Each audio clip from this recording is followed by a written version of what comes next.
In the final decades of the 19th century, the Arctic still held sway over the imaginations of dreamers, adventurers, and kings.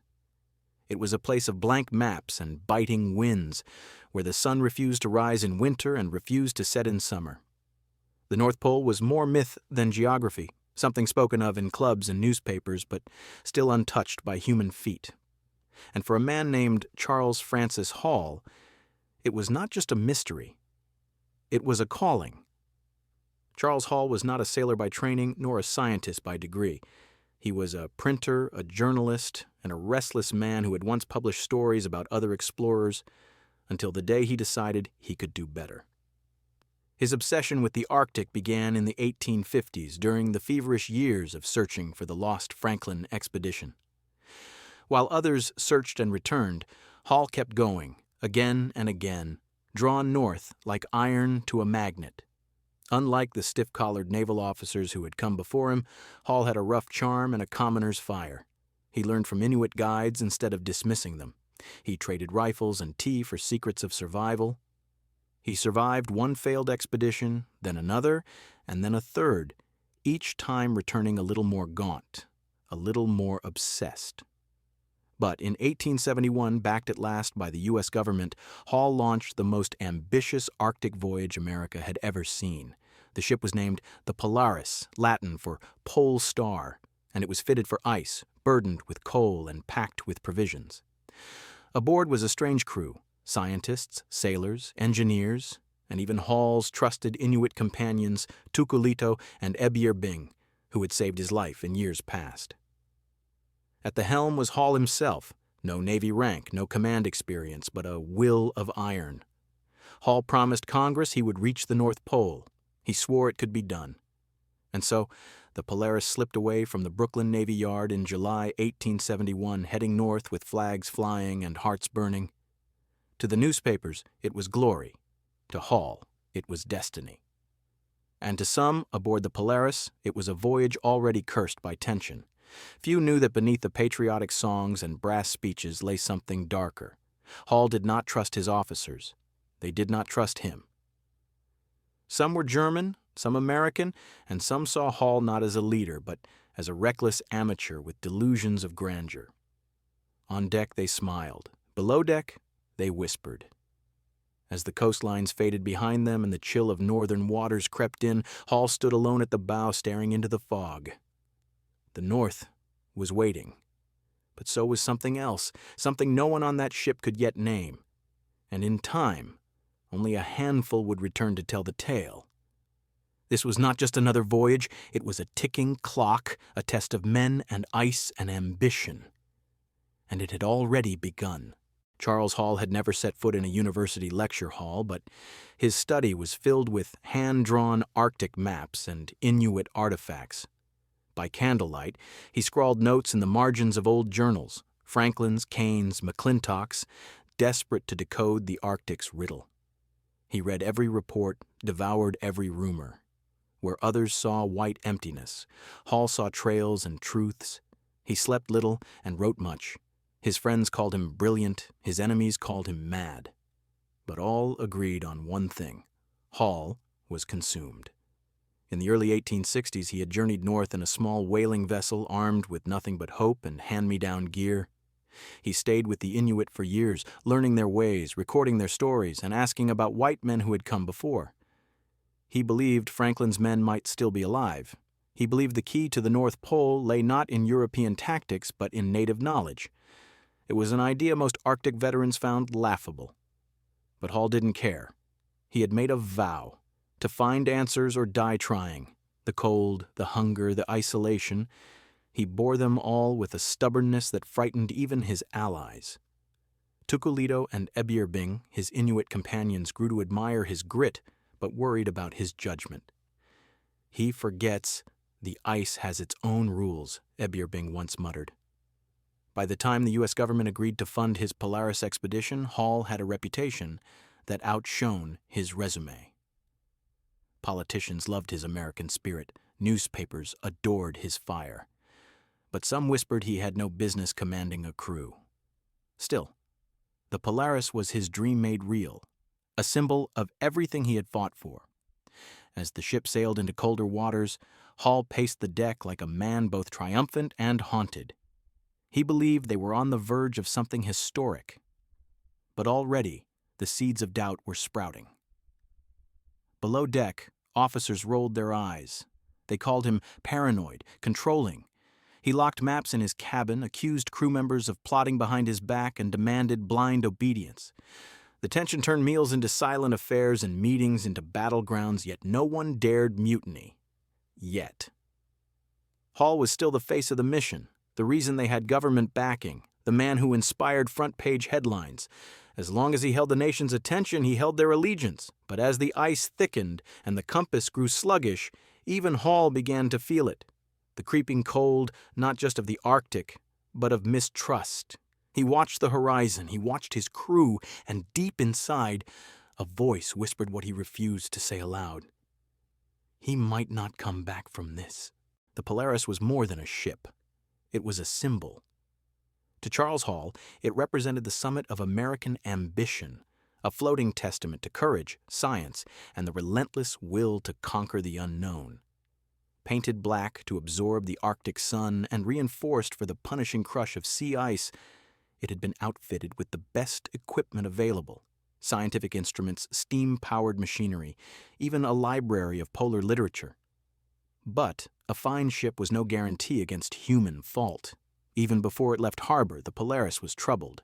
Congress had funded the journey with patriotic fanfare, but the final crew was a patchwork of compromise. Hall had wanted full authority to handpick his officers. Instead, the Navy inserted their own men, and German-born Captain Sidney Budington was foisted upon him as sailing master. Budington was experienced, yes, but he had clashed with Hall in the past. Their feud would now span the length of the Arctic. Then came Emil Bessels, the chief scientist, brilliant, European-educated, fluent in several languages, and also contemptuous of Hall. The two men hardly spoke, but when they did, it was with icy formality. Bessels believed in precision and order. Hall believed in instinct and gut. Tension brewed before the Polaris even cleared the coast of Greenland. Still, for all the conflict, there were moments of wonder. As the ship pressed northward through dark, rolling seas, the crew glimpsed towering icebergs glowing blue in the midnight sun. Pods of narwhals surfaced beside the hull, their spiral tusks catching the light like ivory lances. The Inuit aboard, the only ones who truly understood the Arctic, offered quiet advice, warning of hidden currents and deceptive skies. By early August, the Polaris reached Upernavik, a lonely trading post on the edge of the known world. There, they took on final supplies, bartered with Danish settlers, and prepared to vanish into the white.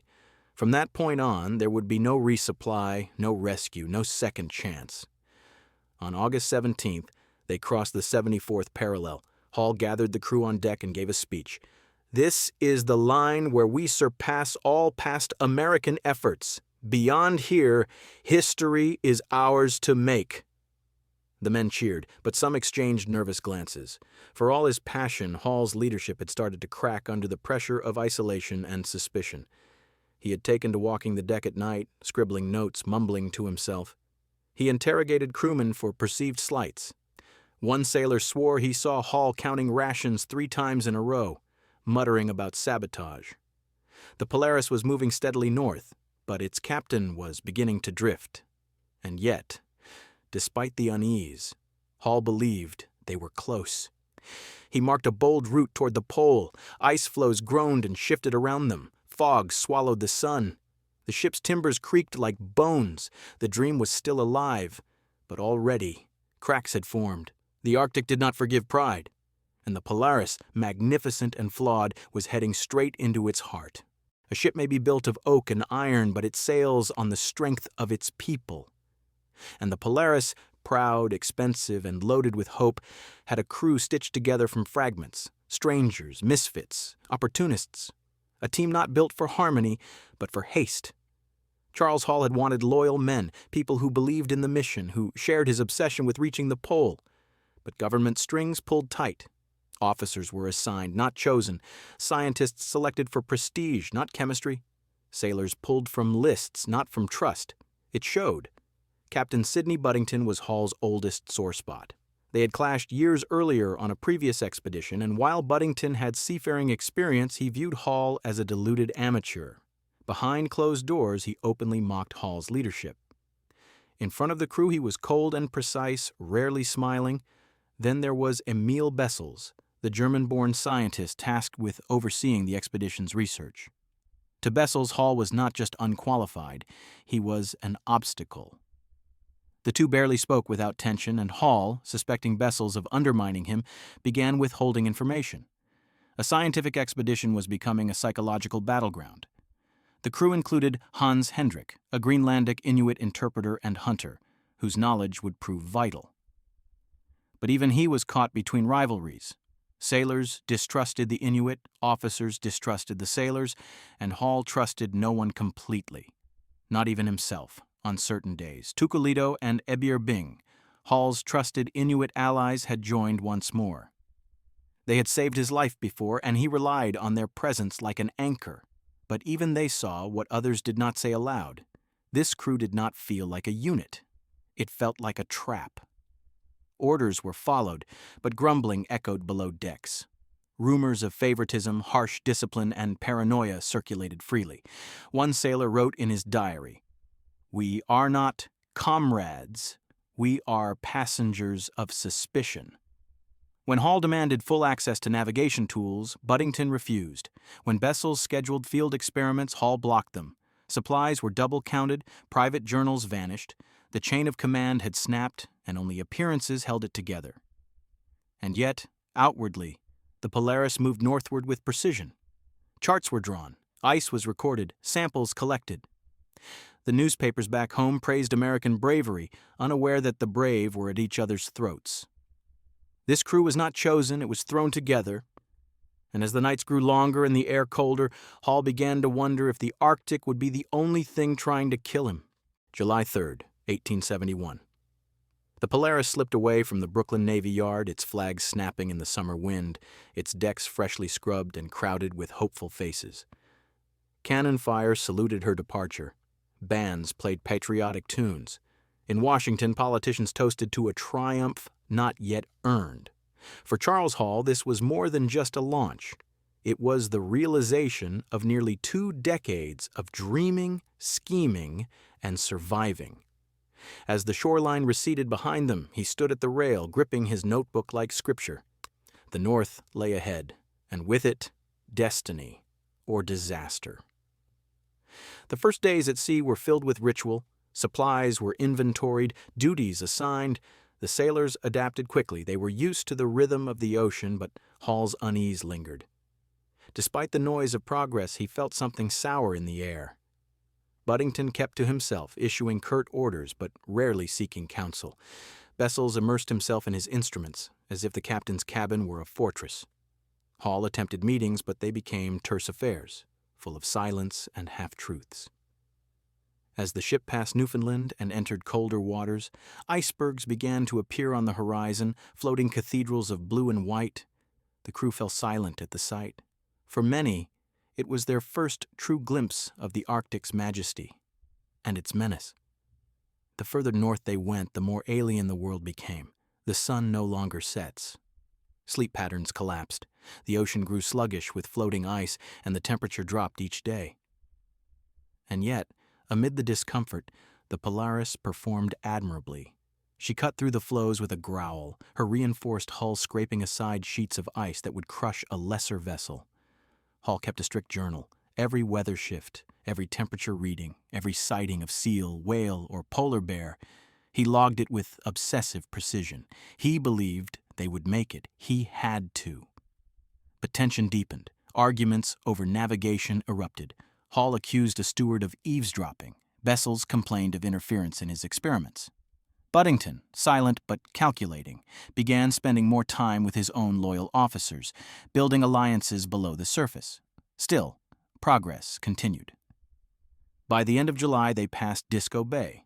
On August 17th, they reached 74 degrees, 43 minutes north latitude, further north than any American expedition before them. Hall gathered the crew again. He read aloud from a prepared speech, his voice rising against the wind. We stand now at the edge of the known world. From this point forward, we are the authors of history." The men cheered. Some even believed him. But the Arctic listens to no speech, and the ice doesn't read headlines. It creaks, it shifts, and sometimes it waits. The expedition had begun, but none of them, least of all Hall, understood what it would cost to finish it. As August surrendered to September, the Polaris pushed deeper into the maze of floes and frozen channels. Each day, the Arctic grew more silent, its waters darker, its winds sharper. What had once been a bold expedition was now a daily struggle to outmaneuver ice. Sheets of sea ice stretched for miles, grinding and groaning as they collided.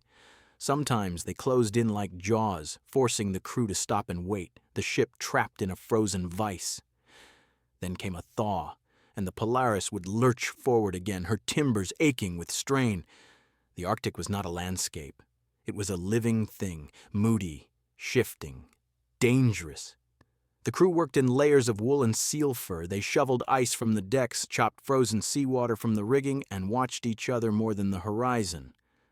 Hall, ever watchful, kept his journal close and his suspicions closer. He had grown convinced that sabotage was creeping aboard in whispers. There was cause for concern. One barrel of flour spoiled, another was found half empty. A box of medical supplies mysteriously gone. Hall interrogated the steward, then accused a sailor of hoarding. He took to locking his cabin and carrying the key under his coat, even during meals. Budington was no help. When questioned, he shrugged.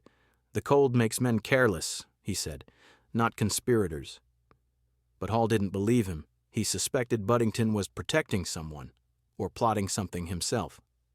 To the men, Hall's leadership now looked like obsession. He ordered extra watches, more ration checks, surprise inspections.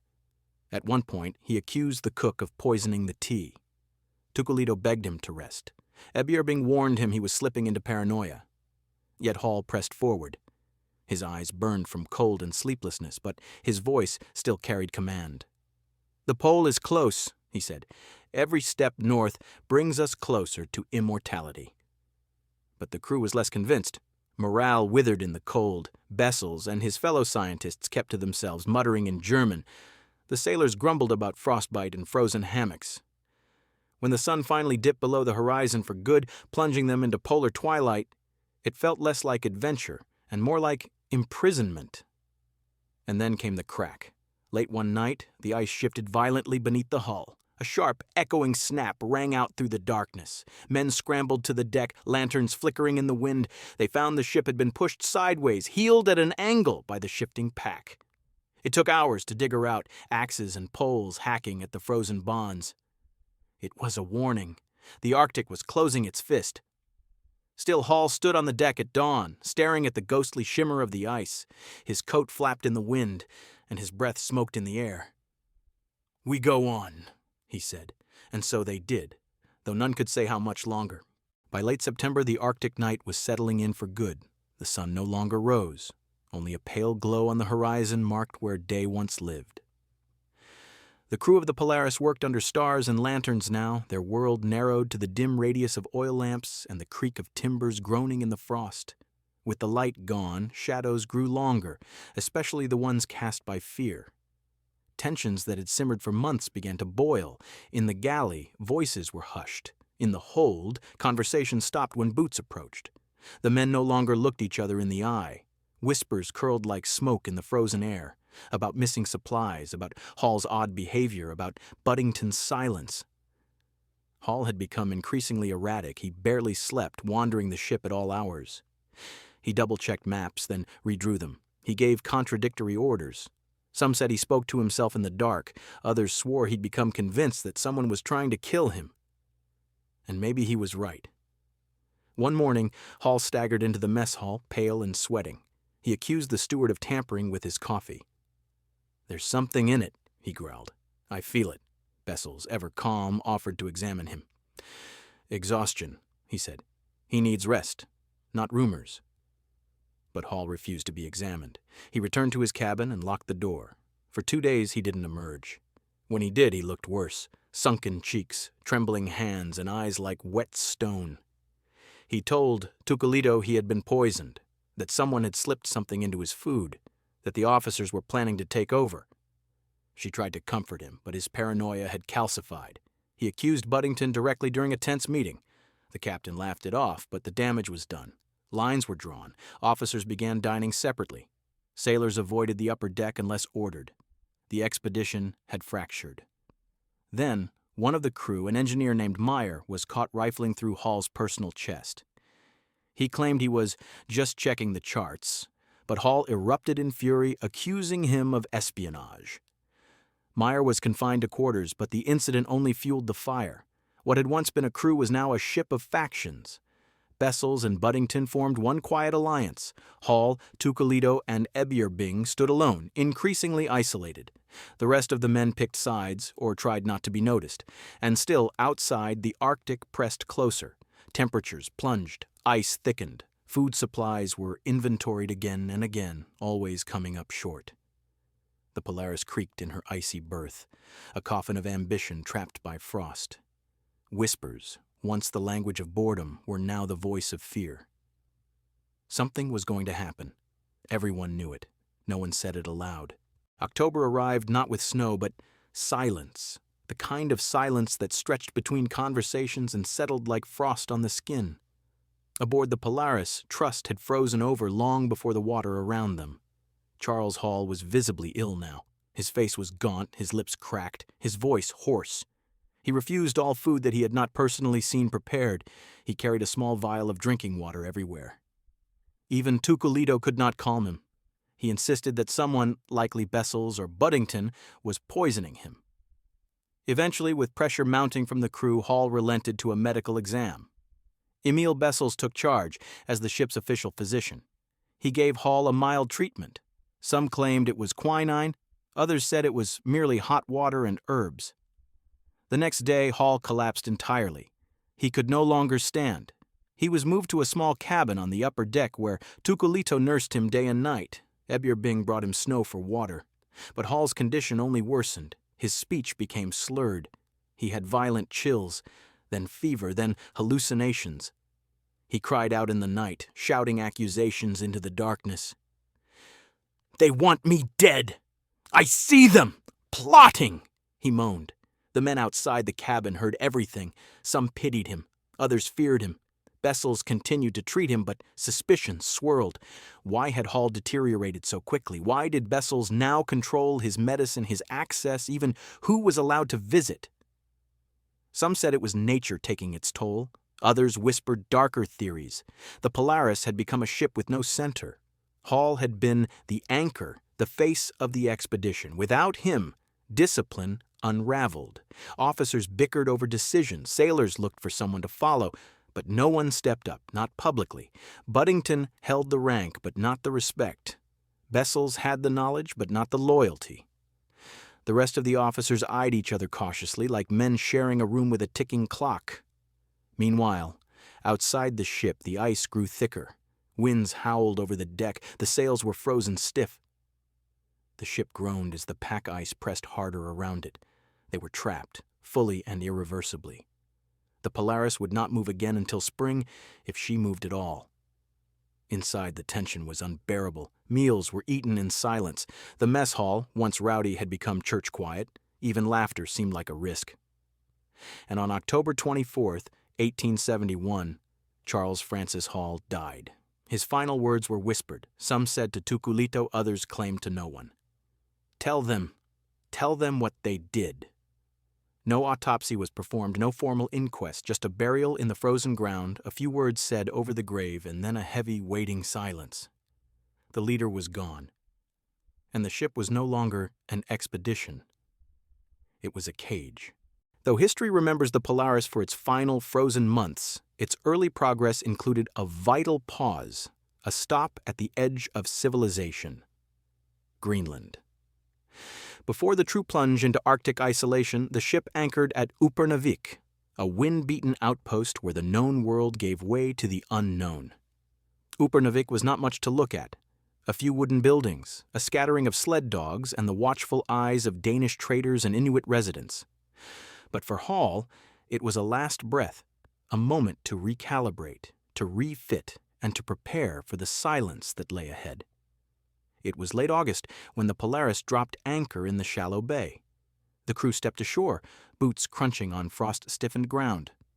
Supplies were replenished. More coal, barrels of dried meat, extra sled parts, and bundles of Arctic clothing. Hall paid special attention to trading with local Inuit for furs and survival tips. He believed deeply in learning from the people who had thrived where others perished. But the stop also exposed fault lines within the crew. Budington stayed largely aboard, issuing orders but avoiding the socializing. Bessels used the time to gather botanical samples, often alone. Hall tried to organize group hunts and map-making trips, but participation was thin. The divide between Hall's men and the officers was growing. There were moments of beauty. Northern lights danced over the fjord at night, shimmering in green and purple ribbons. The Inuit shared stories by firelight, tales of ice spirits and vanished hunters. For Hall, these stories weren't just folklore. They were data, insight into the living Arctic. One evening, a local hunter told of a past expedition that had passed through a decade earlier, likely from Franklin's doomed fleet. Hall leaned in, furiously scribbling notes. Even here, even now, the ghosts of other explorers whispered in the dark. But the respite was brief. Time pressed on. Ice was already forming in the deeper fjords. The window to push north was narrowing. And with every passing day, the political weight of the expedition grew heavier. The newspapers back home had promised an American triumph. The crew knew it. So did Hall. There could be no turning back, not now. Not with the press watching, not with funds spent, not with the North Pole on the line. So on the morning of August 24th, 1871, the Polaris raised anchor. The people of Upernavik stood on the rocky shore, waving as the black hull slid into the ice-dusted sea. Dogs barked, children shouted. Then silence returned. They had left behind the last sliver of the known world. Ahead lay ice, darkness, and the unraveling of everything. By early September, the Polaris was well north of Upernavik, threading its way through treacherous ice channels along the coast of Greenland. The temperature dropped rapidly. Daylight began to vanish, and with every mile gained, so too did the unity of the crew. Tensions that had once simmered now burned like a hidden fire beneath the deck. Hall, now increasingly gaunt and grim, pushed the crew hard. He demanded constant updates, new surveys, and near-daily journal entries from the officers. He scrutinized every scientific decision Bessels made and second-guessed Budington's navigation. He believed that control was slipping away, and he was right. The officers had begun to meet privately, sometimes late at night, in the chart room. Budington and Bessels, once cool to each other, had grown oddly aligned. They spoke more often, their voices low, their eyes cautious when Hall entered. Some sailors noted the change and whispered about a quiet coup, a subtle reshaping of command. Bessels took more liberties with medical decisions. Budington began issuing orders without running them by Hall. When Hall objected, the responses were calm, dismissive, professional. "We assumed you'd agree." It was a time-sensitive call. We acted in the interest of the expedition, but Hall saw it for what it was. Erosion. Even Tukulito began to worry. "You must rest," she told Hall, who hadn't slept more than 2 hours in days. "Your mind cannot fight the cold forever." But Hall waved her off. "The pole is close," he said. "They want me gone because I will reach it. They want to steal it." The sailors, caught in the middle, chose sides carefully. Some stayed loyal to Hall, awed by his passion, loyal to his years of leadership. Others leaned toward Budington, a known seaman who at least seemed steady. Most, though, tried to remain invisible, keeping their heads down, their boots moving, their thoughts to themselves. Then came a decision that changed everything. Budington proposed making a winter camp earlier than planned. Hall erupted. "We go as far as the ice lets us," he shouted. "This is our moment," Budington countered with maps, ice reports, and weather projections. He argued that pushing further risked being stranded with no escape route. "Do we want glory or do we want to live?" he asked. The crew watched the two men argue, Hall wild-eyed, Budington cold and calm. In the end, the compromise pleased no one. They pushed forward for 2 more days, then stopped at a partially sheltered bay. There, the Polaris would winter, locked in by ice. The men began building snow walls for shelter. Supplies were rationed, routines established. But inside, something had broken. The chain of command no longer held. The expedition had become 2 camps, one following a ghost of a dream, the other following procedure. And above them all, the Arctic wind howled, uncaring, ancient, waiting. By the middle of October 1871, the Arctic cold had become absolute. The sun dipped below the horizon and didn't return. The Polaris was frozen in solid, a wooden island trapped in a sea of white. And then, just as the ship became a tomb of waiting, illness crept aboard. It started with small things: fatigue, headaches, coughing fits. At first, no one paid much attention. After all, everyone was exhausted. The air was dry and brittle, the nights endless. But soon the symptoms deepened. Sailors began missing meals. One collapsed while chopping ice. Hall, already worn thin by paranoia, feared the worst: scurvy, typhoid, or something new. He questioned everyone, demanded logs, accused the cook, insisted the water was being tainted. He went cabin to cabin with a notebook in one hand and a pistol in the other. He trusted no one. Dr. Emil Bessels took control of the situation, calmly declaring it a mild infection spreading through the crew, exacerbated, he noted coldly, by the psychological pressures of polar isolation. Hall refused his explanation. He claimed the sickness was engineered, that Budington and Bessels were using it to weaken the crew and seize full command. He even suspected his own medicine was being poisoned. Tucolito tried to soothe him, but Hall was unreachable now, spiraling into a private madness. Then Hall himself collapsed. He was walking the deck one morning when he suddenly fell to his knees, clutching his chest and vomiting into the snow. The crew rushed him below deck, and for once, even the divisions among them were set aside, momentarily.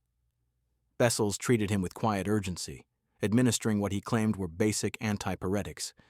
But Hall didn't improve. He burned with fever, raved in delirium, and slipped in and out of consciousness. "They've poisoned me," he whispered again and again. "The water, the tea." The officers convened a tense meeting. Budington wanted to formally relieve Hall of command for medical reasons. Others feared mutiny if they did, and still others whispered what none dared say aloud. Hall might not survive the week. Tucolito stood watch at his bedside, rarely leaving. Eberbing fetched snow, trying to cool Hall's forehead, but there was little to be done. No fresh fruit, no antibiotics, no hospital, only darkness, fear, and the creaking of frozen timbers. Bessels administered treatments, took notes, and remained silent. Then one night, Hall's fever broke.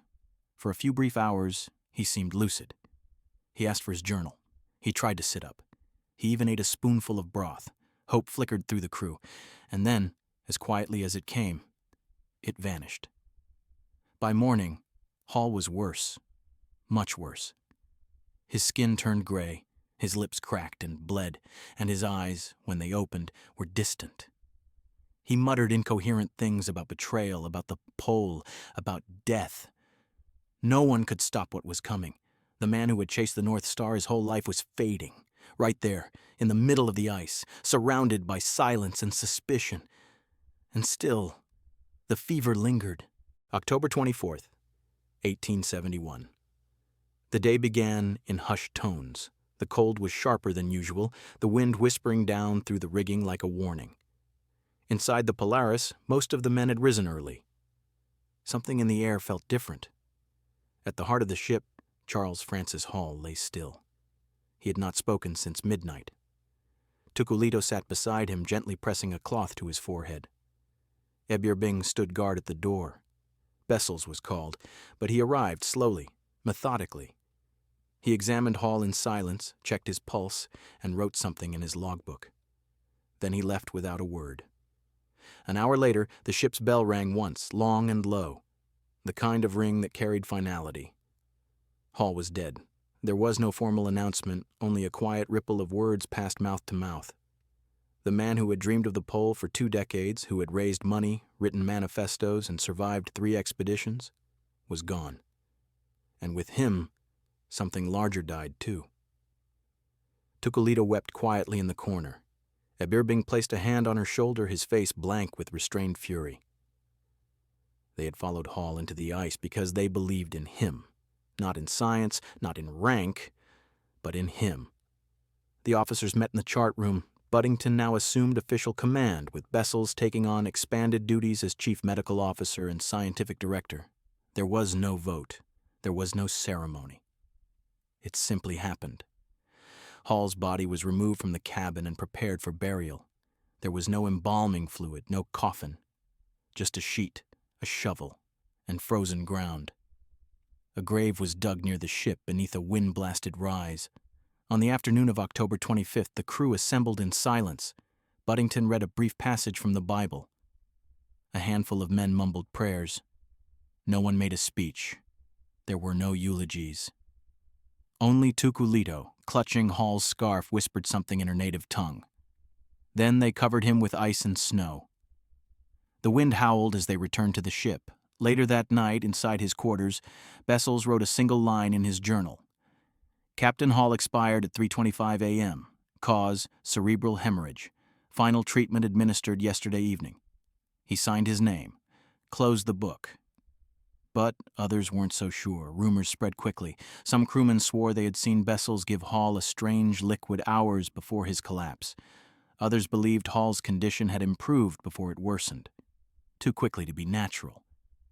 And a few whispered a single word into the dark. Poison. No autopsy was performed. No investigation followed. Hall was simply gone. And now, the expedition belonged to men who had not dreamed it. The Polaris drifted in the wind, locked in ice, no longer guided by vision but by survival. And above them the northern lights danced, indifferent to the fall of a man. In the days following Charles Hall's death, the mood aboard the Polaris grew dense with silence. No speeches, no shared mourning. Just routines, calculated and mechanical, as if grief itself had been locked away like supplies in a cargo hold. But the whispers never stopped. Among the lower crew, questions boiled beneath every meal, every glance. He was getting better, wasn't he? Didn't Tukulito say he was clearer that last night? Why didn't Bessels allow others in the cabin? The strange sequence of Hall's illness, the sudden onset, the temporary improvement, and then the rapid, fatal collapse, didn't sit right with many. And it wasn't just the sailors who felt it. Even a few of the officers, especially those not close to Budington or Bessels, began to raise eyebrows. Ebirbing was the first to speak plainly. He was not ready to die, he told one sailor. Something was done to him. But what could be proven? Nothing. Not in the middle of a frozen sea. There were no autopsies, no external medical authorities. Bessels, as ship's physician, controlled all records. He recorded cerebral apoplexy as the cause of death, essentially a stroke, a plausible explanation.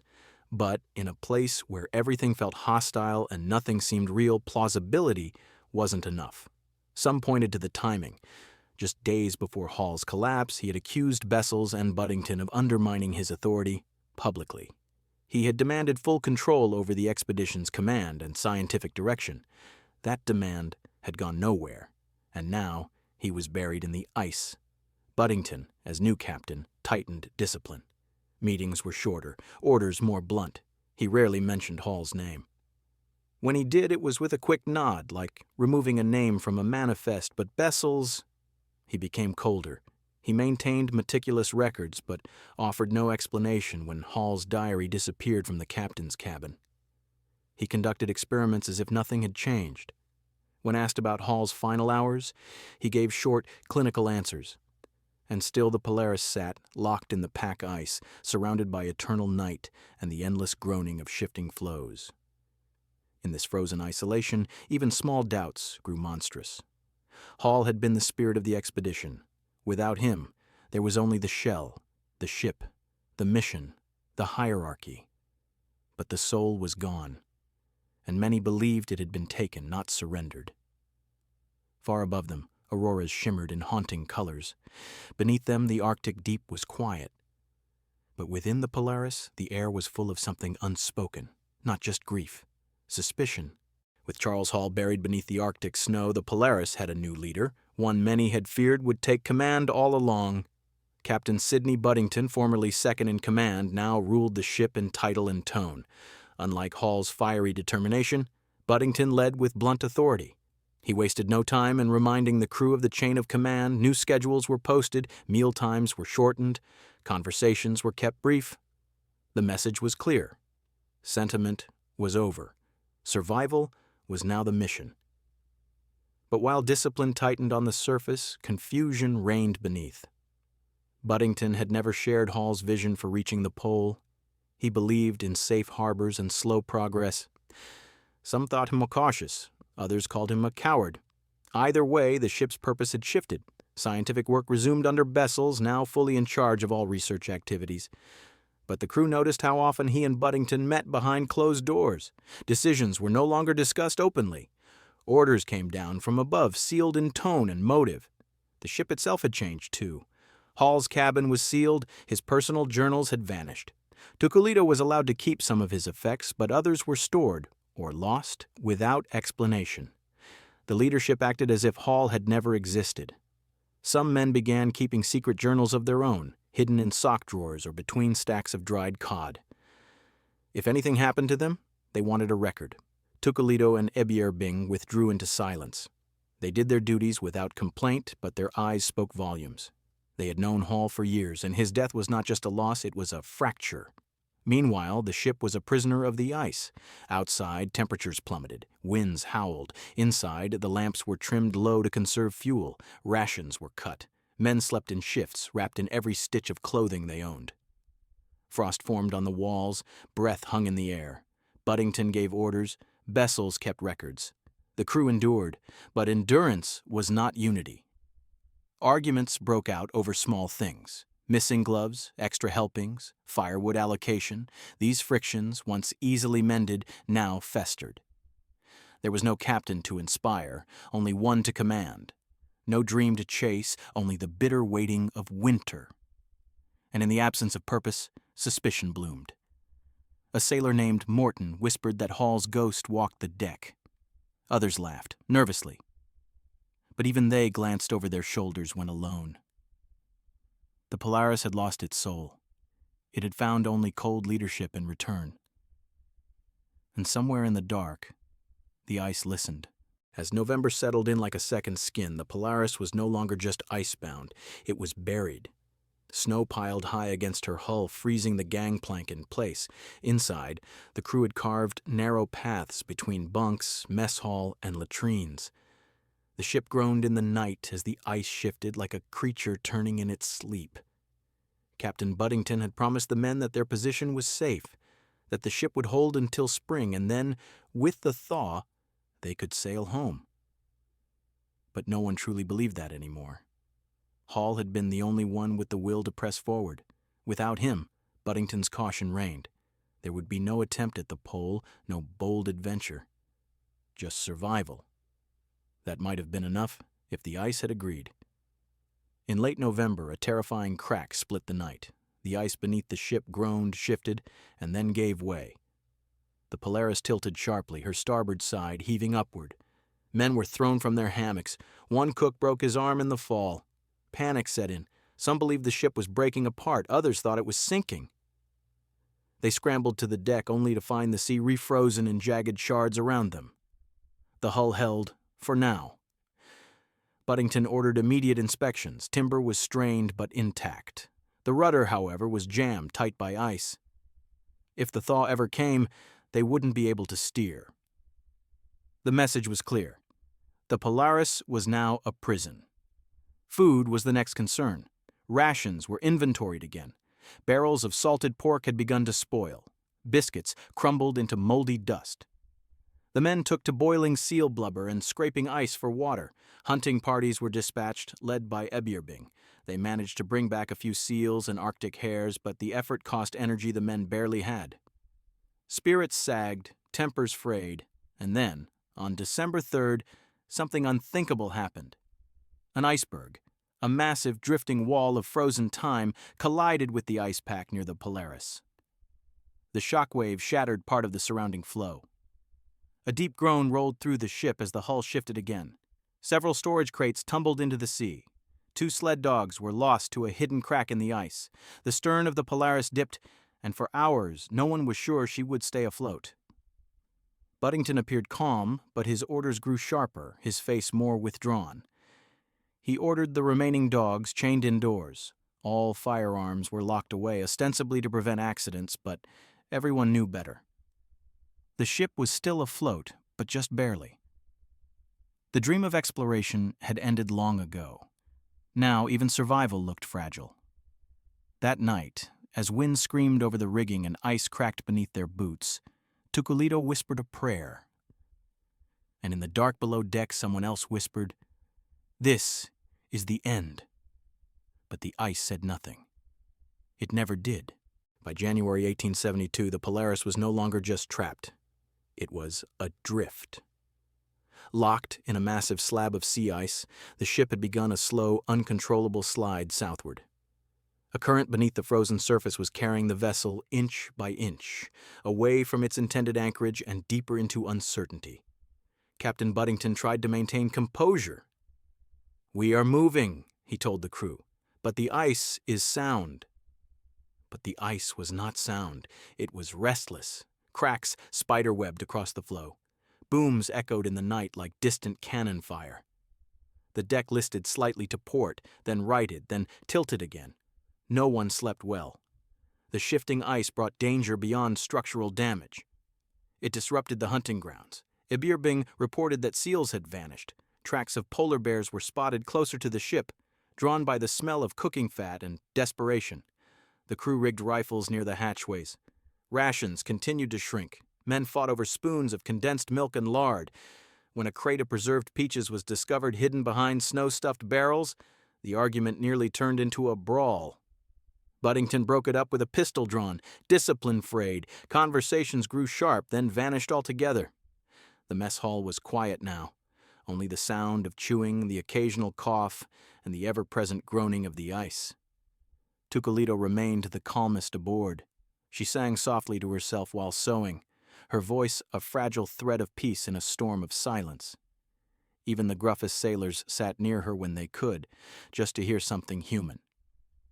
One morning, the Polaris jolted with such force that 2 sailors were tossed from their bunks. Budington ordered immediate inspection. The ship had slipped several feet in a single night. The ice beneath them was no longer a platform. It was a river in slow motion. That night, as a full moon rose above the jagged white horizon, Budington made a chilling announcement. "If the ship becomes compromised, we will abandon her." The words dropped like stones. He ordered the construction of emergency sleds and supply caches. Furs, food, tools, and kerosene were packed into wooden boxes. Men were divided into potential travel groups. The implication was clear. Not everyone would go together. Not everyone would survive. It was January, and they were preparing for escape into a wasteland. The drift southward continued. No one knew where they would end up, or if spring would come soon enough to save them. Hall had once dreamed of reaching the pole. Now his ship and his men were being carried further and further from everything he had ever hoped for, dragged by nature, lost to history. And still, the ice moved. February arrived, and with it came the sound that every Arctic sailor fears most: the snap. Sharp, unmistakable, like bone breaking under pressure.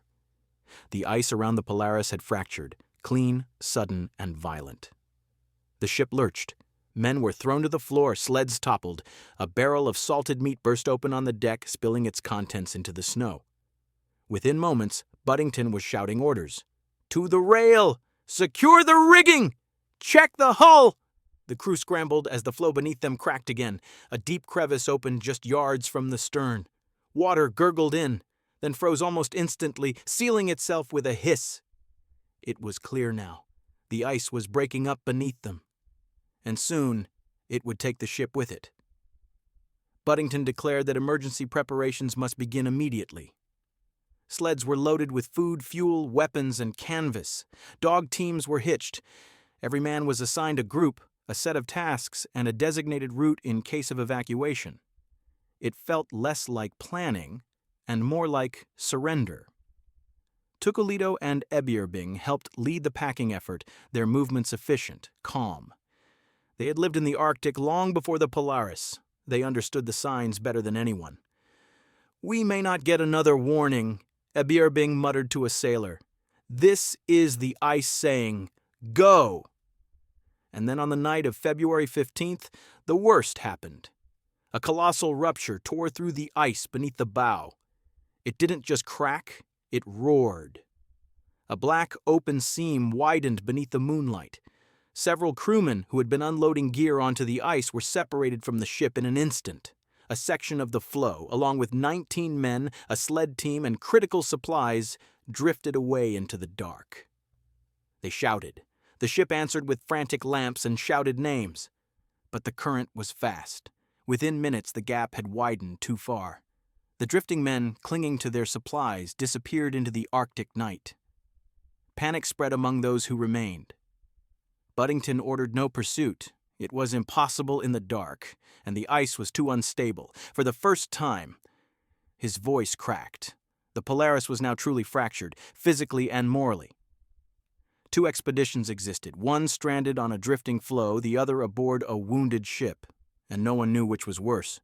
Inside the Polaris, Tukulito sat by the galley fire, staring into the flames. She whispered Hall's name once, as if calling him back. But there was only wind. The splintering had begun, and it would not stop until everything came apart. Drifting, that was the only word for it. After the floe split, 19 members of the Polaris crew, sailors, Inuit, and 2 children, found themselves on a slab of ice the size of a village green, floating south into the unknown. They had dogs, sleds, and supplies, but no ship, no shelter, no command. They were alone. At first, they tried to signal the Polaris with flares and fires, but no reply came. The ice shifted constantly, tilting with every gust of wind. The men built windbreaks from snow blocks and canvas, forming a crude circle of tents around a single flickering fire. It became known simply as the Ice Camp.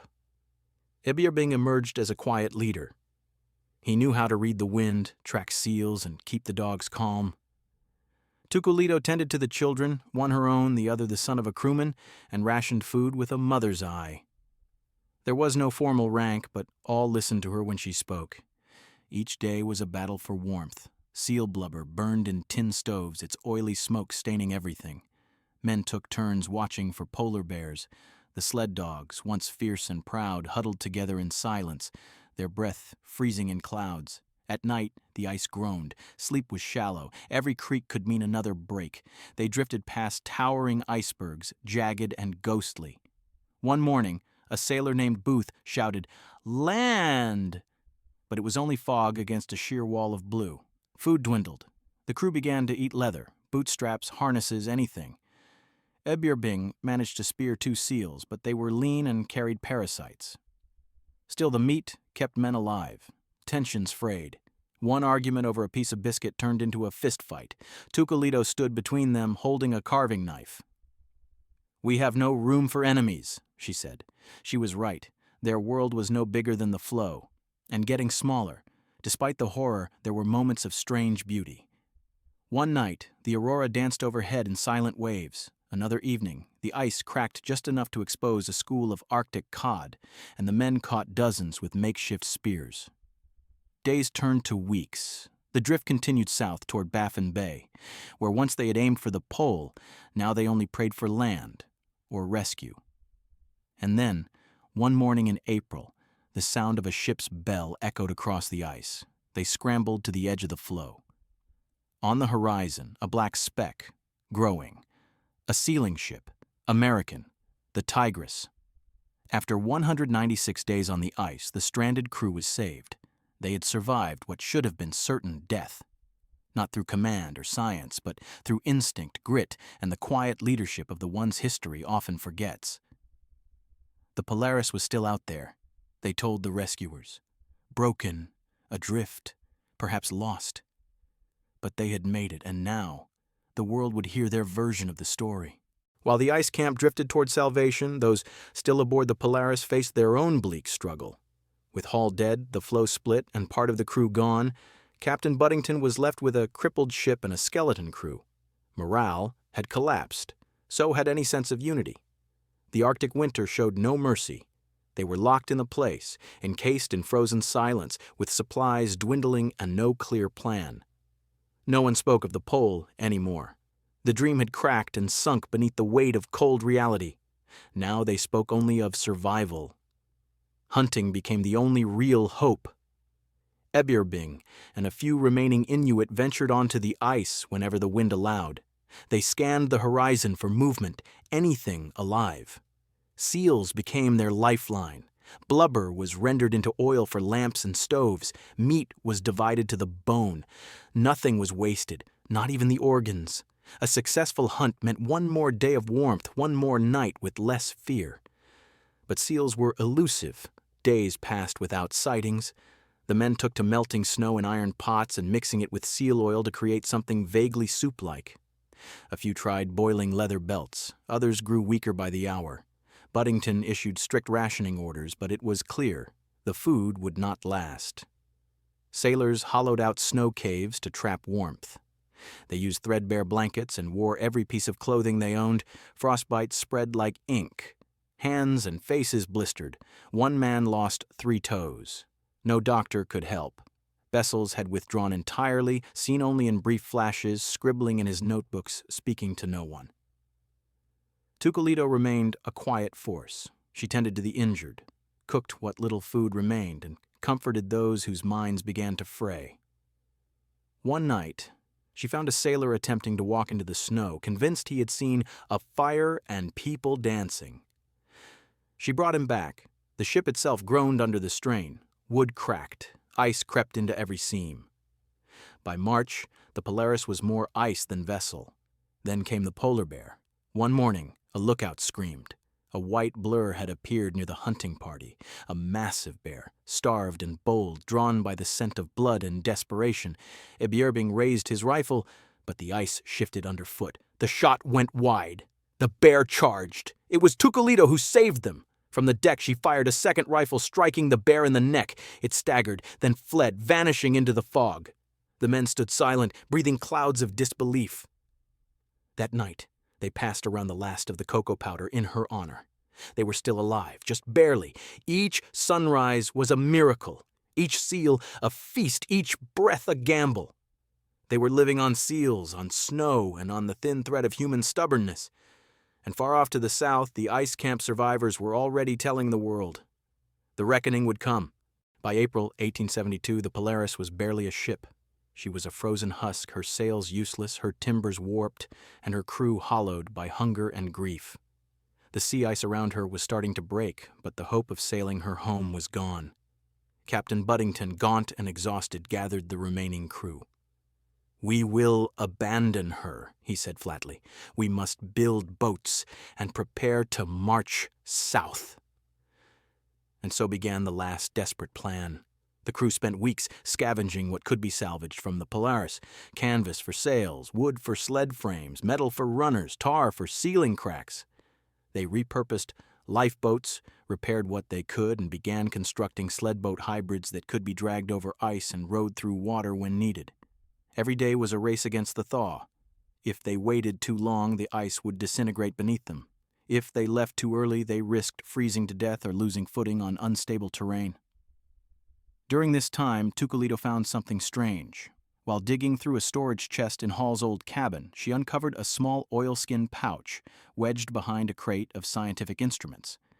Inside was a sealed letter, unmarked, unaddressed. She brought it to Ebirbing. Together they read it. It was in Hall's handwriting. The letter was short but haunting. "If this is found, and I am gone, know that I did not fall to the cold. I was taken, poisoned, I believe, by whose hand I cannot say, but I name Bessels. Tell the world, do not let the truth freeze with me." Ebirbing's face went white. They debated what to do. If the letter was revealed now, it might break what little remained of the crew's unity. But if kept secret, the truth might never be known. Tucolito placed the letter in a second pouch, tied it to her waist, and said, "We live first, then we speak." Outside, the boats were nearly ready. Budington remained unaware. So did Bessels, who continued his research with the coldness of a man who had long buried his conscience. Finally, in early May, the crew loaded their sled boats with supplies and began the slow march south across the ice. It was brutal. Wind that cut skin, ridges of jagged ice that tore boots, patches of half-melted slush that threatened to swallow men whole. Each night, they set up camp, burning scraps of the Polaris for warmth. They ate in silence. Some wept in their sleep. But they moved forward, and then, as if summoned by their struggle, salvation came. On May 4th, they spotted smoke on the horizon. A sealing vessel, Ravenscraig, was anchored in open water, miles off but reachable. The exhausted crew reached it 2 days later. They had survived. And Tukulito still carried Hall's message, hidden, guarded, alive. The story was not over. Not yet. When the sealing vessel Ravenscraig took the survivors of the Polaris aboard in May 1872, the crew resembled ghosts more than men. Hollow-eyed, frostbitten, and silent, they climbed over the rail with the slow movements of the nearly dead. Most had lost considerable weight. Some had not spoken in days. One had gone entirely mute. The captain of the Ravenscraig welcomed them with stunned compassion. They were wrapped in wool, fed broth, and laid down on solid wood for the first time in months. Tukulito and Ebirbing were offered a warm cabin for themselves and the 2 surviving children. They took it silently, holding hands without speaking. The tale the crew told was incomplete, on purpose. Budington claimed the Polaris had been irreparably damaged and abandoned. He said Hall had died of illness, that the crew had done everything they could. He did not mention the letter. He did not mention the splintered camps. He certainly did not mention murder. The captain of the Ravenscraig took notes. He sensed there was more beneath the surface. He saw it in the way Tukulito flinched when Bessels passed by. In the way Ebirbing never left her side. The ship sailed them south to St. John's, Newfoundland, and from there, news traveled fast. The American press exploded. Headlines hailed the return of the Polaris heroes. Budington was praised. Bessels was lauded for his dedication to science. The public, starved for good news, devoured it all. But behind closed doors, the survivors met with U.S. Navy officials. Tukulito was the first to request a private audience. She presented the oilskin pouch, the letter. It was passed wordlessly from hand to hand. At first, the officials were unsure what to do. Hall's claim was shocking but unverifiable. No autopsy, no living witnesses. Just a short, desperate message in a ship that was now crushed under miles of ice. Still, the letter could not be ignored. A Naval Inquiry was convened. Survivors were interviewed one by one. Bessels was asked direct questions. He denied everything. But the cracks in his story began to show. He could not explain why he had isolated Hall from others, why Hall's condition improved briefly only to plummet after treatment, why Hall's diary was missing, why no second opinion had been sought. The tide of public opinion began to shift. Newspapers that had praised Bessels began asking hard questions. Editorials demanded accountability. Was the great American Arctic dream built on murder? Asked one headline. Rumors swirled. Hall's name returned to front pages, not as a hero lost to cold, but as a man silenced. Meanwhile, the survivors were scattered. Some returned to families, others disappeared into remote towns. Budington withdrew from public life. Tukulito and Ebirbing settled in Connecticut, far from the limelight. But the truth would not sleep. The living had returned, and with them, the shadow of everything left behind. The halls of the Navy Department in Washington, D.C. had never felt so cold. Though summer light streamed through the windows in June 1872, the air inside the hearing room was thick with tension. The inquiry into the Polaris expedition had begun. Officially, it was not a trial. No one was under arrest. But everyone knew what was at stake. The death of Charles Francis Hall, explorer, patriot, symbol of American ambition, demanded answers. Rear Admiral Charles H. Davis led the proceedings. Calm, methodical, and unshaken by public sentiment, he asked only one thing: the truth. The first to testify were the ordinary crewmen. Their accounts were halting, uncertain. Most admitted they had little access to Hall's sick room. They'd seen him only from a distance, heard rumors, sensed fear. One sailor recalled hearing Hall shout, "They're killing me!" Then came Tuculito. Dressed modestly and speaking softly, she told her story without embellishment. How Hall grew suspicious, how he accused Bessels, how he improved briefly, then died suddenly. "Did he say he believed he had been poisoned?" Davis asked. Tuculito nodded. "Yes, many times." Eberbing spoke next. His account matched hers. Both offered the letter, the one Hall had written before his death. It was read aloud in the chamber. The silence afterward was suffocating. Bessels was called to the stand last. He entered in a fine coat, his beard trimmed, expression calm. His answers were precise, emotionless. "Captain Hall died of a cerebral hemorrhage," he said. "I administered quinine to reduce fever. It was appropriate for the symptoms." "Why was no autopsy performed?" Davis asked. "The environment was unsuitable. The ground was frozen. There were no surgical instruments." "And Hall's journal. Where is it?" "I cannot say. Perhaps lost in the confusion." He denied administering anything unusual. He denied any conflict with Hall. He denied seeing the letter before the hearing. But Davis and the press watching from the gallery weren't convinced. No charges were filed. There was no concrete evidence. But the inquiry's report stopped short of clearing anyone. "There remain unresolved contradictions in the testimony of Dr. Bessels," it read. "While no definitive conclusion can be drawn, the concerns raised by multiple witnesses suggest the possibility of misconduct." It was the closest thing to an official suspicion. Public reaction was divided. Some defended Bessels, citing his professionalism. Others condemned him as a cold opportunist. Budington refused to testify. He retired quietly and lived out his days in obscurity. As for Hall, he was buried again, this time in words. The inquiry ended with no justice, no absolution, only questions. His final expedition remained a puzzle, its edges too warped to fit neatly together. But the world had changed. Arctic exploration would never again be so blindly optimistic. And Hall's name, though marked by mystery, lived on. Not just as a lost explorer, but as a man whose truth tried to claw its way through the ice. After the Naval Inquiry concluded, the official record of Charles Hall's death was closed, but not clean. There were no charges, no formal declaration of guilt, only lingering doubts and uneasy truths. In public, the government returned to routine. In private, whispers never stopped. The scientific community reacted cautiously. Some dismissed the controversy entirely, citing lack of forensic evidence. Others, especially younger explorers and Arctic scholars, read the inquiry's transcripts with narrowed eyes. A few quietly revised their maps, scratching out the word hero next to Bessels' name. Hall's supporters did not let go. Advocates wrote letters to newspapers, to Congress, to anyone who might listen. "How does a man improve from fever one day and die the next?" they asked. "Why was his personal journal never recovered? What happened to the missing pages from the ship's log?" But the answers remained buried. Tuculito and Eberbing never publicly spoke again of the events after the inquiry. They settled in Groton, Connecticut, where they lived modestly, far from attention. Those who visited said Tuculito kept a small carved box on her mantel, a reminder of Hall. No one knew what was inside. Emil Bessels returned to Europe, where he continued publishing scientific work. He received awards, lectured in fine halls, but his reputation never fully recovered.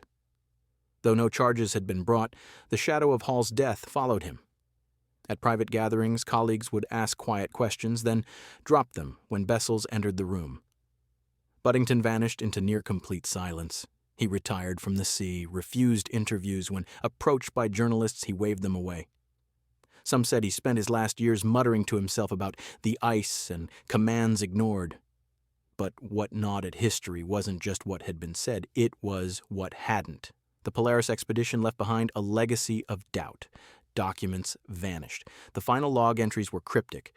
Crew members contradicted one another. Even after years of interviews and reflection, the timeline of Hall's final days remained fractured.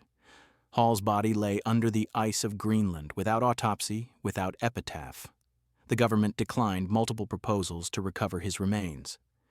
"The case is settled," they said. But the Arctic had a way of keeping secrets frozen, just long enough. Years later, a German newspaper published a speculative article. It claimed a letter had been discovered among Bessel's private papers, one mentioning a disagreement with Hall that turned dangerously personal. The letter was never authenticated. It vanished, just like the man. And so, Charles Hall remained both a hero and a question mark. The Polaris, both a ship of ambition and of betrayal. History often forgets the frozen details, but those who had been there never did, not even in silence. In the decades after Charles Hall's death, historians, doctors, and amateur sleuths continued to revisit one question. Was he murdered? The Naval Inquiry had raised doubts but never offered proof. Still, Hall's last words, the disappearance of his diary, and the secrecy surrounding his treatment haunted researchers. And then, more than a century later, science caught up with suspicion. In 1968, Hall's body was exhumed. An expedition funded by the Smithsonian Institution traveled to Hall's grave in Greenland. They sought answers, not just for history books, but for justice. After careful excavation, Hall's remains were transported and examined by forensic pathologists using modern techniques. The results were shocking. Traces of arsenic were found in his fingernails, hair, and bone tissue, evidence consistent with repeated, deliberate poisoning over a period of time. Not a single dose, but multiple.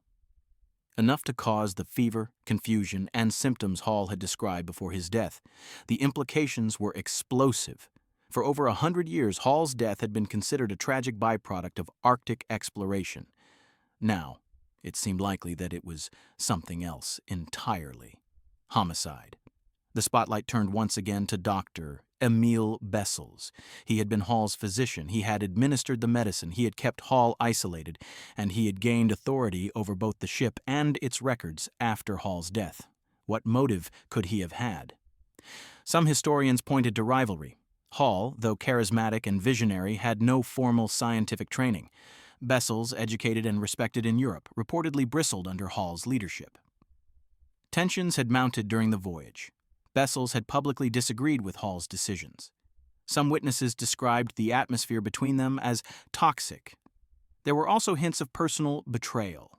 Letters between Bessels and a woman in Washington who had once corresponded with Hall surfaced in later years. The triangle, while speculative, offered a human motive layered beneath the professional clash. But still, no trial, no conviction. By the time the arsenic findings were published, Bessels had been dead for decades. He had taken his secrets with him, as had most of the other central figures. The case remained unsolved, but no longer unclear. Hall had not died from exposure or illness. He had been poisoned. And the only man with access, motive, and power to act in secrecy had never been held to account. The forensic evidence forced historians to rewrite the story. The Polaris expedition was no longer just a tale of exploration, it had become a murder mystery. And at its center was a leader brought down, not by the Arctic, but by the very man meant to keep him alive. Long before science exhumed Charles Hall's body, long before any inquiry or forensic report, there were people who knew, or at least suspected, the truth. Not through lab work or legal proceedings, but through instinct, observation, and lived experience. The Inuit. Tukulito and Eberbing had accompanied Hall on every one of his Arctic journeys. They were not simply guides, they were his lifeline. They taught him to hunt, to build shelter, to read the sky and snow. And they had been at his side in his final days aboard the Polaris. They had seen the change in him. They heard him whisper the word poison. They watched as his strength returned, briefly, then collapsed again under Bessel's care. And they remembered how no one else was allowed into his cabin after that point. In their culture, death was not something taken lightly, nor was the manipulation of life. In conversations years later, Eberbing quietly said to a friend, "He did not die of the cold. He died from something else, something made." The Inuit aboard the Polaris had noted strange things long before Hall's collapse. They saw tensions between the officers. They noticed how Bessels avoided the mess hall when Hall was present. They saw Hall counting supplies obsessively, his mistrust growing by the day. But to speak openly in a world that viewed them as helpers, not witnesses, was dangerous. After the crew returned to America, Tukulito and Abirbing stayed silent in public. But they told their story quietly to those who asked gently. The whispered version of events traveled by word of mouth, carried across decades. One Inuit elder in the 1930s recounted hearing the tale from Tukulito's niece. The white man who was kind, he was not taken by the snow, he was taken by jealousy. That was how they remembered Hall, not just as a captain or explorer, but as a man wronged. And their knowledge, though unrecorded by government or newspaper, carried weight. When the 1968 exhumation confirmed arsenic poisoning, many Inuit elders were not surprised. They considered it confirmation of what had long been known. Western history had dismissed their version as hearsay. But in truth, the Inuit had held onto the clearest piece of the puzzle. They had no autopsy, no lab coats, no sealed pouches, but they had memory, intuition, and truth passed down in quiet circles. In Arctic culture, survival depends on seeing what others miss, on feeling what isn't spoken. And they had seen it. They had always known what happened to Charles Hall. Only now was the world beginning to listen. When Charles Hall died in 1871, so too did a critical piece of evidence, the journal he kept during the final weeks of the Polaris expedition. Hall was a meticulous note-taker, obsessive even. He wrote in the margins of old maps, scrawled ideas on envelopes, filled page after page in leather-bound volumes. His journal had always been his voice, methodical, fiery, and unfiltered. But after his death it vanished. During the inquiry, when officials requested Hall's last entries, they were told the journal was missing. Bessels claimed he had seen it but didn't know where it had gone. Budington offered no comment. Some said it may have been lost during the ice breakup. Others suggested it had been deliberately destroyed. Years passed.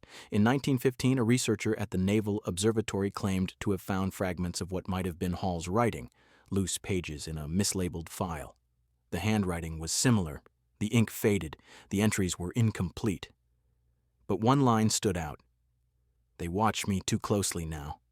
I sleep with the key around my neck. I must finish my notes before it is taken from me."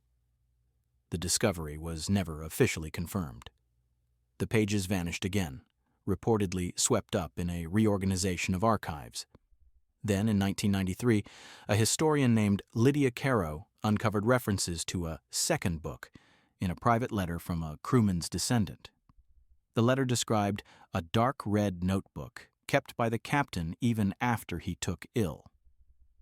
According to the account, it had been brought back from the Arctic, passed down through a family in Maine, and later sold to a rare book dealer. Caro tracked the lead to a storage unit in Boston, long since emptied. No notebook was ever recovered, but what if Hall's final journal still exists? Somewhere in a private collection, hidden in a museum drawer?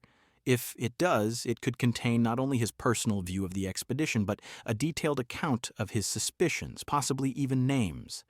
Scholars believe the journal would provide a day-by-day chronology of Hall's final decisions, his conflicts with Bessels, his fears, and his final observations as he fell ill. Some theorize that Hall, knowing the danger he was in, used a code in his notes, a cipher only his closest allies would understand. To this day, small efforts continue to locate the lost writings.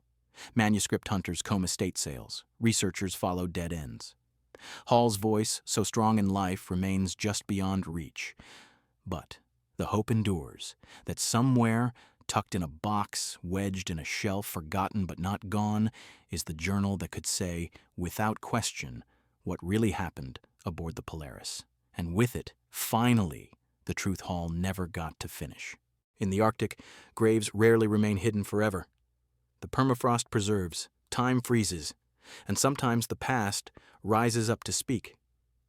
Beechey Island, remote, barren, silent, is the resting place of 3 men from the doomed Franklin expedition of 1845. For decades, the island drew scientists, explorers, and ghost hunters alike. But in the wake of renewed interest in Charles Hall's death, a new theory began to emerge: that other graves, other bones, might tell stories never written in logs. In the late 1990s, forensic anthropologists returned to Beechey not for Franklin, but for clues about 19th century Arctic medicine, and possibly murder. Among their findings were signs of heavy metal poisoning in the remains of sailors, arsenic, lead, mercury. These weren't just accidents of preservation, they reflected the medical treatments of the time, tinctures, tonics, and compounds unknowingly loaded with toxins. The research shifted focus. What if poisoning in the Arctic wasn't rare? What if it was routine and sometimes intentional? Charles Hall's story became central to this speculation. His exhumation decades earlier had proven arsenic exposure. But what if others, less famous, had met the same fate? On ships where disputes were common and isolation absolute, poison offered a quiet solution, easy to administer, easy to blame on the cold. Hall himself had once searched Beechey Island. In 1865, during one of his Franklin expeditions, he walked among the graves with Tukulito and Ebyerbing. He recorded his observations in typical detail, describing frost-heaved stones and crude wooden markers. He was haunted by the idea that men could die so completely, forgotten, unmourned. He never imagined he would join them. After Hall's death and the suspicions that followed, some speculated that Beechey might contain more than Franklin's secrets. Could a crewman from the Polaris, attempting escape or rescue, have perished there? Could buried artifacts link Hall's final voyage to other mysteries frozen in the north? No direct evidence ever surfaced. But the bones of Beechey raised larger questions. If lead and arsenic had been present in Franklin's men, and later in Hall, how many Arctic explorers had died not from snow or starvation, but from the very hands sworn to protect them? Hall had been obsessed with Franklin. He had searched for answers, walked the same paths, suffered the same ice. And in the end, he had joined him, in mystery, if not in place. Beechey remains a monument not only to the lost, but to the possibility that the Arctic itself was a stage for more than exploration. It may have been a stage for betrayal, and every thaw reveals another line of the script. The bones still lie there, silent, but never empty of meaning. The icy grip of the Arctic has preserved more than bones and broken ships. It has preserved questions. And in recent decades, forensic science has begun to pry answers from the frost. In the late 20th and early 21st centuries, advances in toxicology, DNA analysis, and radiographic imaging made it possible to re-examine Arctic deaths with new eyes. What once seemed unknowable, blurred by time, weather, and silence, became visible again. Charles Hall's exhumation in 1968 had opened the door, but it wasn't until the early 2000s that digital forensics provided the clearest image yet of what may have happened aboard the Polaris. New scans of Hall's preserved tissue confirmed earlier suspicions. He had received large doses of arsenic in his final 2 weeks. The timeline matched exactly with the period he had spent under the exclusive care of Dr. Emil Bessels. These weren't the trace amounts found in 19th century medications. These were intentional levels. Arsenic, the forensic experts explained, is cumulative. It builds in the body with each exposure. It can cause fever, confusion, tremors, and, eventually, death. Hall had experienced all of these symptoms. The lab reports aligned almost too perfectly with his own handwritten suspicions. More startling was the reanalysis of chemical samples recovered from other Arctic expeditions. Several showed similar spikes in toxins, mercury, lead, and arsenic. In some cases, these substances were present in the canned food itself, leaching from the soldered tins. But in Hall's case, the source appeared targeted, localized, deliberate. Still, the forensic truth remained legally impotent. There were no courts to prosecute ghosts. Bessels had died in 1888, never having faced charges. But history, once uncertain, now had the tools to reframe its verdict. Modern forensic historians began to write about Hall not just as a victim of the Arctic, but of a calculated act. Documentaries aired, museums updated exhibits, even educational materials revised the story. Charles Hall, poisoned during the Polaris expedition, likely by a member of his own crew. The impact rippled outward. Descendants of crew members came forward with family letters, long locked in attic trunks. One included a coded entry hinting at a dose administered under pressure. Another suggested that Hall had learned too much too late. While no singular confession ever emerged, the accumulation of physical evidence and testimonial fragments made the conclusion inescapable. Hall had been silenced, but forensic science gave him back his voice. The Arctic keeps secrets, yes, but not forever. With patience and technology, even the coldest cases can thaw. And as the tools of modern inquiry continue to advance, who knows what truths may yet be pulled from the ice? In Hall's case, the answer had always been buried, just waiting to be found. The body spoke. And now, the world had finally heard it. Of all the men who returned from the Polaris expedition, none cast a longer and more ambiguous shadow than Captain Sidney Budington. He survived the journey. He outlived Hall. He was never charged, and yet his silence became part of the story's deepest mystery. Budington had not always been a pariah. Before Polaris, he had a solid maritime reputation, gruff but competent, seasoned in Arctic navigation. He had once captained whaling vessels and knew ice like most men know city streets. But his relationship with Hall had always been strained. They clashed in command style. Hall was a visionary and a romantic, Budington a pragmatist and a skeptic. Their past encounters on earlier expeditions were marred by conflict. And yet, inexplicably, Budington had been chosen as sailing master of the Polaris. Many historians believe this was the expedition's original flaw. After Hall's death, Budington became the de facto leader of a divided and demoralized crew. While Bessels retreated into scientific detachment, Budington managed the day-to-day crisis, rationing food, deciding when to abandon ship, organizing the treacherous retreat south. But it was what Budington didn't do that raises the hardest questions. He never launched a serious inquiry into Hall's death. He never sought a second opinion on Hall's treatment. He never documented Hall's final words. And when asked about Hall's journal, Budington claimed ignorance. Throughout the Naval Inquiry, he answered few questions and offered even fewer opinions. He was neither defiant nor remorseful, simply distant, detached. His testimony lacked conviction. Some described it as evasive, others as the exhaustion of a man who had lost too much. He retired shortly after the hearings, no more sea, no more speaking tours. He moved to Connecticut and lived a quiet life. He declined all interview requests. When a reporter once ambushed him in 1880 to ask about Hall's death, Budington reportedly said only, "It's over," and shut the door. But was it? His role in the Polaris expedition was never fully examined. Did he conspire with Bessels or simply look away? Did he fear mutiny and thus tolerate questionable actions to maintain control? Or did he suspect something darker but lack the will to confront it? No clear answers exist. What is known is this: Budington had the authority to question Bessels. He had the power to preserve evidence. He had the obligation to protect Hall. He did none of these things, and so, while Bessels may have delivered the poison, Budington's legacy is that of the silent witness, the man who stood at the helm while the dream unraveled. The shadow of Sidney Budington remains not because he was proven guilty, but because he was never proven innocent. And in Arctic history, where silence is often louder than confession, that shadow never melts. More than 150 years have passed since the Polaris first sailed north, heavy with dreams and fragile unity. Its leader lies beneath Arctic snow. Its crew are dust. Its ship, long splintered and swallowed by the sea ice, rests somewhere unseen in a polar grave.